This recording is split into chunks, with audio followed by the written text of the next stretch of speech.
Pangarap ng marami sa atin ang makakita ng nyebe o snow.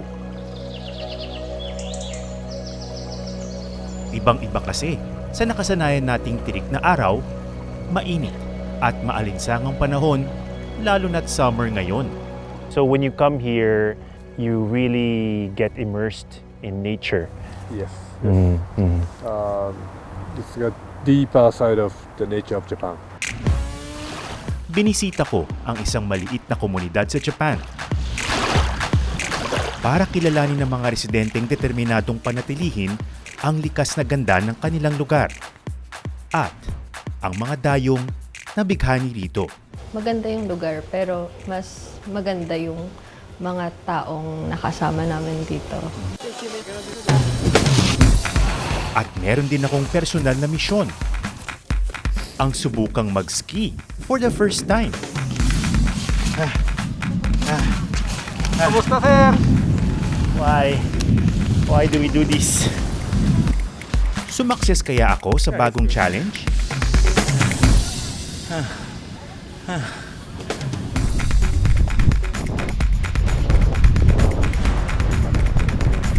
Yeah, keep on going. Yeah, you can do it.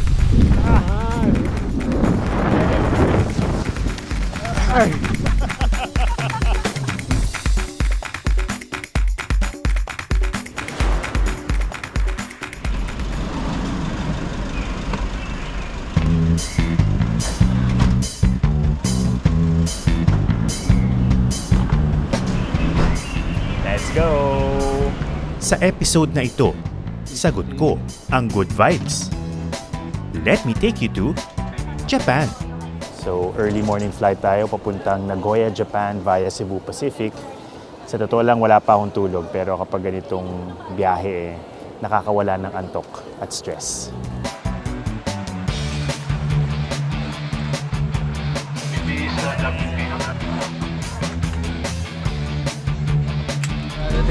Thank you. Pagkalapag, sinalubong na kami ng malamig na klima. Pero patikim pa lang ito dahil wala pa kami sa aming main destination. So nandito na tayo sa Nagoya at mula dito meron pa tayong 4-hour land trip papuntang Hakuba.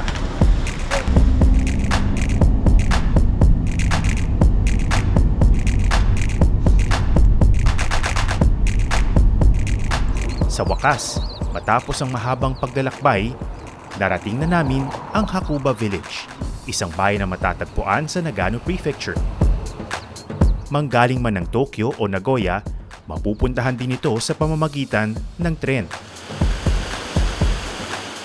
Sa dalisdis ng matatayog na bundok na natatakluban ng nyebe, maaaninag na ang pinakasikat na sport dito sa Hakuba, ang skiing. Ohayo, Yoshi-san! Morning. Morning. Ohayou gozaimasu. Morning. Beautiful day for Beautiful day skiing! today. Oh, I'm so excited! Ngayong araw, kakasa ako sa hamong matutuhan ito sa tulong ng expert ski racer na si Yoshizawa Hirokazu. Let's go!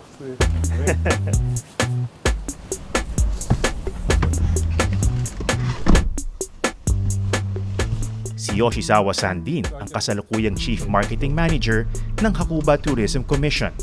Kaya may pa-sightseeing na rin habang nasa sasakyan. Yeah, that's Mount Hakuba.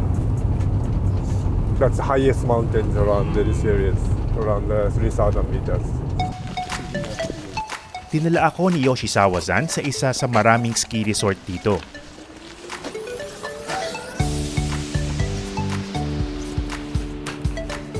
Pero bago ako sumabak sa snow, kailangan munang Jubaforms.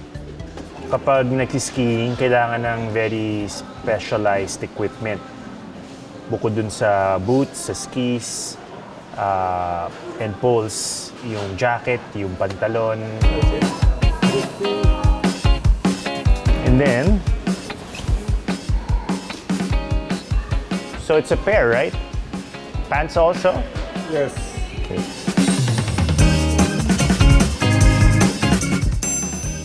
Fit check. Ayos ba?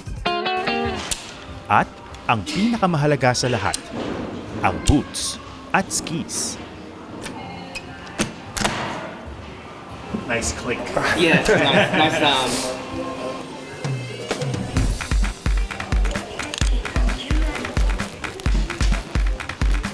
Ngayong kumpleto na ako sa gamit, oras na para sa aking one-on-one lesson with the expert. Nalilito ako, ang dami ka na suotin.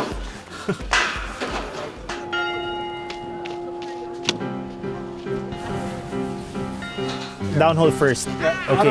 Ang mga ski na ito ang magpapadaos do sa akin sa niebe. Easy to hold it yourself. Kaya tinuruan muna ako ni Yoshi-san kung paano ikinakabit ang mga ito. Toes. Flesh. That's it. And hold it. Take it. Yeah. Basic. Step 1. Check. Yeah, you just walk around. That's fine. Just Oh no. quite slippy already. I don't want to slip yet. Okay. Ang una at pinaka-importanting lesson daw sa skiing, ang paghinto. We go like snowplow.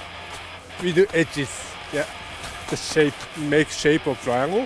Okay. Try not to cross. To at the cross? top. Yes, yes. That's hard. Yeah, that's quite hard. It's if you could do it, it's easy, but it's quite difficult already. Yes. So if you go like this, it won't stop. Okay. Okay. Kapag hindi mo matutuhan ng skill na ito, ganito ang pwedeng mangyari. Oh no. Buti na lang nakaiwas si coach. 大丈夫? Preview of things to come.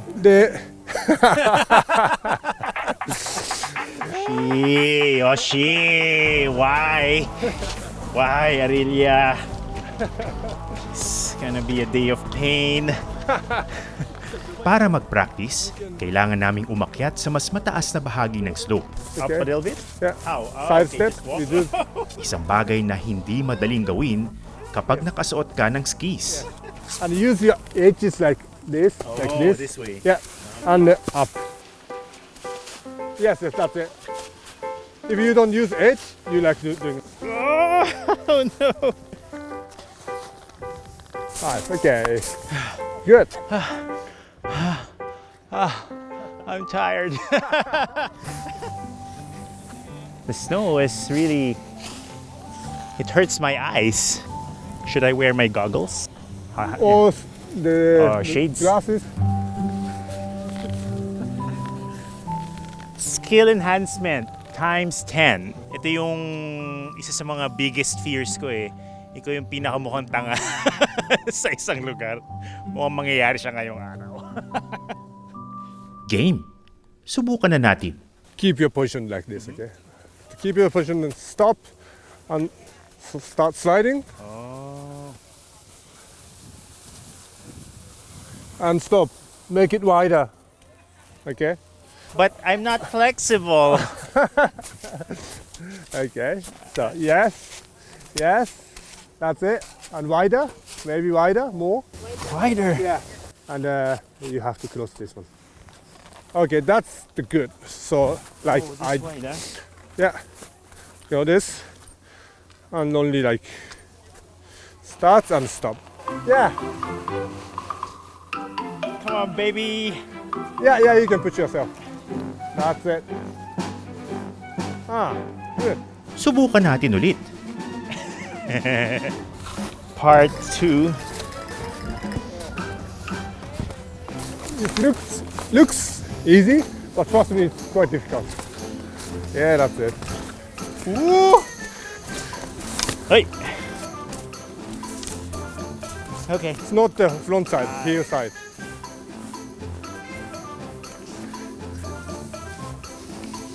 Yeah, that's it. Yeah. Yeah, that's it. Oh. And then up, back up again. Paulit-ulit lang hanggang matuto. Ah. Kala nyo, glamorous ang skiing ah. Itong kailangan mong matutunan pagbaguhan ka. Ayoko na. Okay, let's go. Let's try again. Baka tamaan ko kayo dyan. Bali sir, pogi pa rin naman kahit mahirap oh. Ganito pala feeling ni Elsa. Yep. This is the life. Para maganda. Talaga? O sige, punta kayo dun. Para maganda doon, tingnan nyo. Mahirap eh. Unti-untiin ko to. Sir, double time, sir! Lord, Kamusta, sir? why? Why do we do this? Ah! Faster! Oh, nice! Ano? Pang-Olympics. Ang supportive ng team ko, no? Teka nga, para ma-inspire ng konti, That's it. kailangan ko yatang makita ang master in action. Can you show me how it's done? Which one? Skiing. Yeah. Okay. 2 taong gulang pa lang, natuto na si Yoshizawa mag-ski. Pangkaraniwan na raw ito sa mga taga rito. Dahil ang skiing, itinuturo sa mga school. Si Yoshizawa-san, naging professional ski racer pa, hanggang makagraduate ng high school.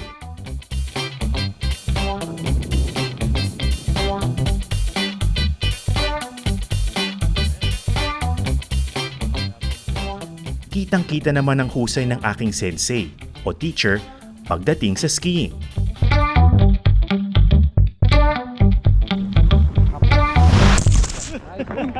That's so elegant. My goodness. And without poles. Yeah. 2 more days. You can be like this. I don't believe you. Grabe, no? Akala mo madali lang tignan eh. Parang nabuhayan ako nang mapanood ang galing sa pag-ski ni Yoshi-san. Hindi tayo susuko. The Matrix. Tinaasan ko pa ng konti ang buwelo ko para sa susunod kong subok. Yeah. That's it. So that's the steepest part right now. Keep it wider. Yeah. Easy! Ganda! Easy! Okay. Tingnan mo, bulog. Yeah! Good job. Thank you. It's just, you have to get over the fear of going really fast Yeah. and not being able to stop. Unti-unti na akong nagkakaroon ng kumpiyansa.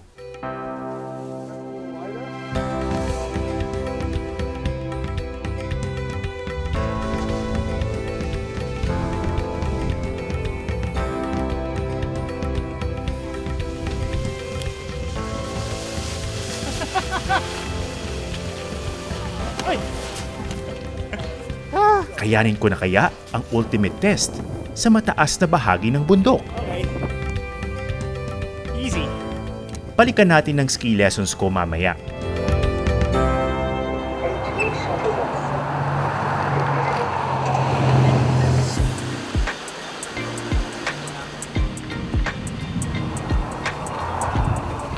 Sa ngayon, mag-explore muna tayo sa Hakuba. Nasa mahigit 9,000 lang ang residente dito, pero dinaragsa sila ng milyong-milyong turista kada taon. Hello. Hey, good morning. Good morning. Ohayo. Ohayo gozaimasu. Nice to meet you, Nice to meet you. Atom. Yeah, my name is Takimoto. All right. Yeah, Are you gonna drive? yeah. Okay. Yeah. Please go ahead. Yeah. Nakilala ko si Takimoto Yutaru, manager ng isang local tour operator. Ipakikita niya sa akin ang isang sikat na pasyalan dito. Ang pinakamalaking lawa sa Hakuba. 人気長野県白馬もそうだけど長野県は能登市海がないからそうみんなここの近くの人たちはレイク青木でサマーシーズンはみんな泳いだりするよ。 Si Takimoto-san ang perfect guide ngayong araw. Lalo't meron pala siyang espesyal na koneksyon sa Pilipinas. ワイフのお母さん、マザーがフィリピン。 Oh, wow. Have you been to the Philippines? フィリピン行ったことある、メニメニ。 Many times. いや、ボラカイ、セブ、マニラ。 Wow, okay. お母さん。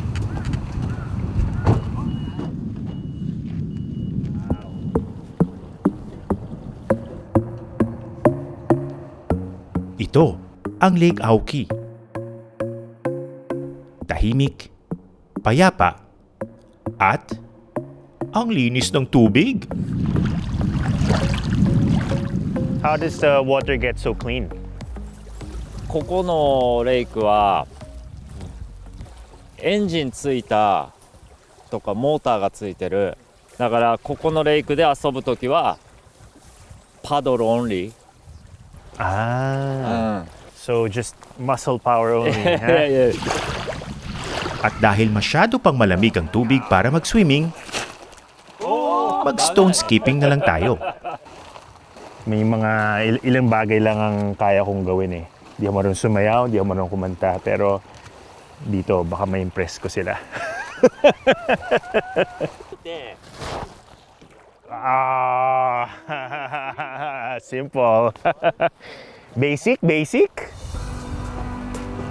Para kay Takimoto-san, bagamat hindi malaking lungsod ng Hakuba, Yeah. perfect destination ito para sa mga naghahanap ng peace and quiet. 忙しいじゃん街は。ベリービジーじゃない？シティシティシティ。私も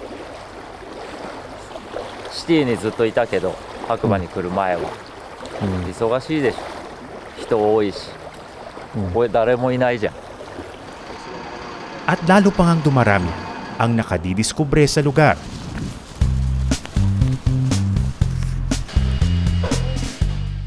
Ang kumpanya nga nila Takimoto-san, may mga intern na Pinoy. Meet Fatima, Mika, and Rian. Mga tourism student galing Laguna. Sosyal naman ang OJT. Anong reaction niyo nung natanggap kayo? Super excited po kasi first time ko pong lumabas ng country. Ah, talaga? Yes po. Wow! So siguro excited din sila lahat for you. Sobra po. Oo. Dumating daw sila sa Japan sa kasagsagan ng taglamig at nabighani rin sa pamosong snow ng Hakuba. Sobrang excited makita yung snow. Kasi since wala po tayong snow sa Pinas. Pero higit sa pamamasyal, magandang pagkakataon din daw ito para ma-upgrade ang kanilang skills. Ano yung natutunan nyo dito na gusto nyong iuwi sa Pilipinas? Sa akin, yung respectful to everyone. Kung ano yung trabaho, gawin mo. Like dito, talagang need mo talagang i-push yung sarili mo. At dahil break time ng tatlo, sinamahan ko sila sa kanilang paboritong tambayan. Isang maliit na tindahan ng takoyaki. So favorite shop nyo to? Kaka-discover pa lang. Kakaka-discover nyo pa lang. Gustong-gusto namin. Huwag kayong mag-alala, girls. Sagot ko to. Ooh, thank you! Looks good. Perfect. Thank you. Amaze po yung onion. Marunong ba kayo gumamit ng chopsticks talaga? Ngayon lang po. Sila pong dalawa, hindi. Tinuruan na po kami. Siguro po sa family din. Teka lang, commercial break. Ang sarap! Sarap niya! Good discovery to, ah. Discovery niyo. Ang sarap po, di ba? Ilan lang ang pinapalad na tumira at mag-aral sa ibang bansa. Ang karanasang ito, nag-iwan na nga ng malalim na marka sa mga kabataang ito. Sanay po kasi ako na kasama ko yung parents ko lagi. Kapag may sakit po, ganun. So, kami lang po mag-aalaga sa sarili. Pero ang precious ng ganong experience, ah, yung independence. Yes po. Pati po yung yung pagbabudget. Mas nagagets mo na yung pagtitipid ng parents mo dati na hindi lahat pwedeng pagbigyan, gano'n. Pero sobrang fulfilling na sa na ikaw nagbabayad ng mga needs mo. Pag may gusto ko, ikaw na. At ngayon, balikan na natin ang aking misyon. Ang makapag-ski mula sa mataas na bahagi ng resort.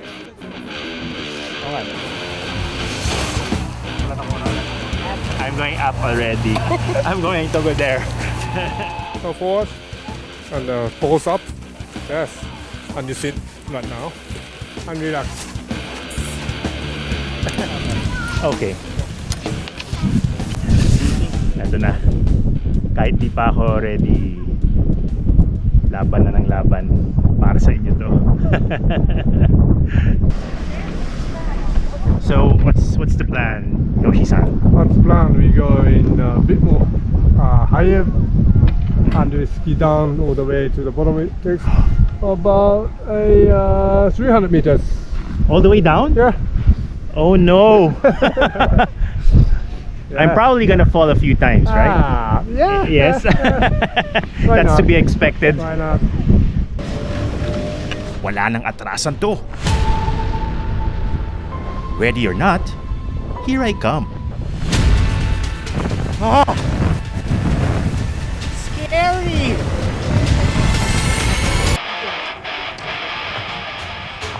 Game time sa Hakuba, Japan.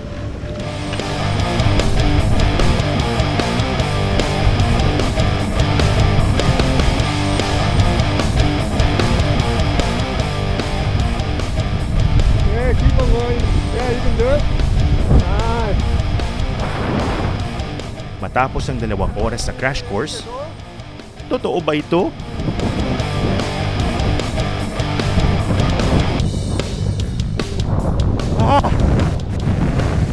Scary!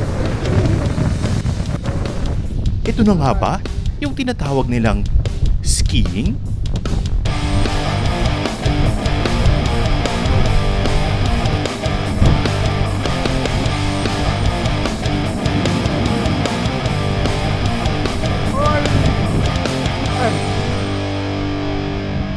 Not bad for my first time.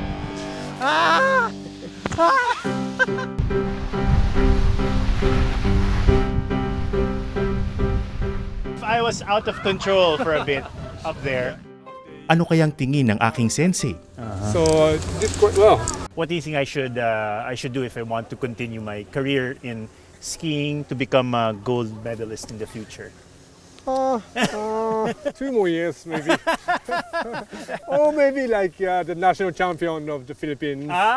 2 more years. If I'm the only one, maybe. I'll But be you the have to champion. live here. I know. And ski from the morning to the night. Every day. Every day like me. Oh no. That's commitment. Yeah. Thank you. You were the best teacher. You're welcome.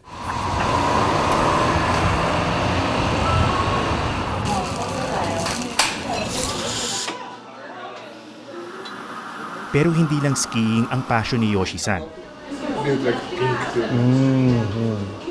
Bilang pinuno ng tourism, gusto rin niya na lalo pang makilala ng marami ang ipinagmamalaki niyang bayan.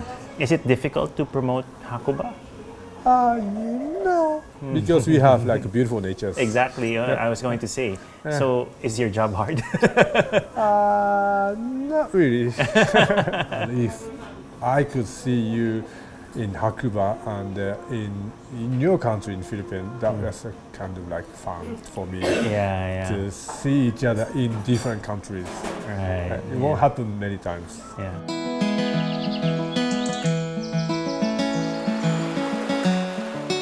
Bago matapos ang aming araw, So here is like that. dinala muna ako ni Yoshi-san sa isang paborito niyang spot sa Hakuba. Dito sa tabing ilog na may magandang view ng mga bundok. In Japan, there's no way we can live this close to the mountains. Everyone skis and everyone hikes. That's a common language. Pagamat snow ang ipinupunta ng marami rito, higit pa raw dyan ang pwedeng ma-experience sa bayan. In the spring season starts like April. So you do the ski winter in the morning and coming back down around the lunchtime and having the lunch under the cherry blossom. And the summer season we have lots of activity like paragliding and the rafting and of course hiking. Very short autumn season where it's like full of colored leaves. Oh, Where wow. it's like fast snowfall. It will be very beautiful. Yeah. At kung kumbinsido na kayo na isama ang Hakuba sa inyong travel goals, may simpleng tip si Yoshi-san. Probably they shouldn't plan many things in Hakuba. Yeah, just come here for no plans. I like that. See the weather. Yeah, and yeah. If it's nice, you can go to the ski or like hiking. If it rains, go to onsens, maybe sit somewhere Yeah. near the lake, have a cup of coffee.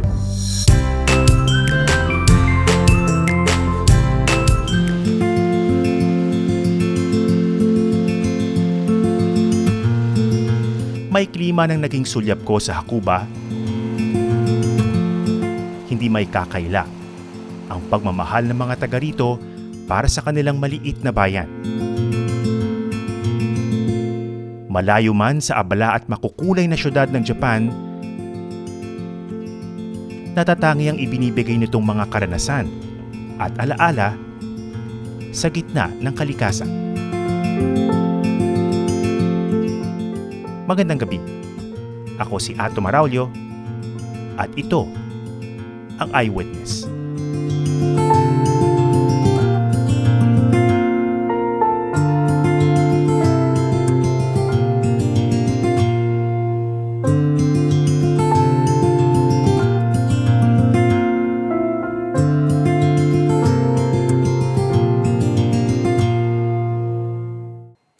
Maraming salamat sa panonood ng Eyewitness, mga kapuso. Anong masasabi niyo sa dokumentaryong ito? I-comment na yan at mag-subscribe sa YouTube channel ng GMA Public Affairs.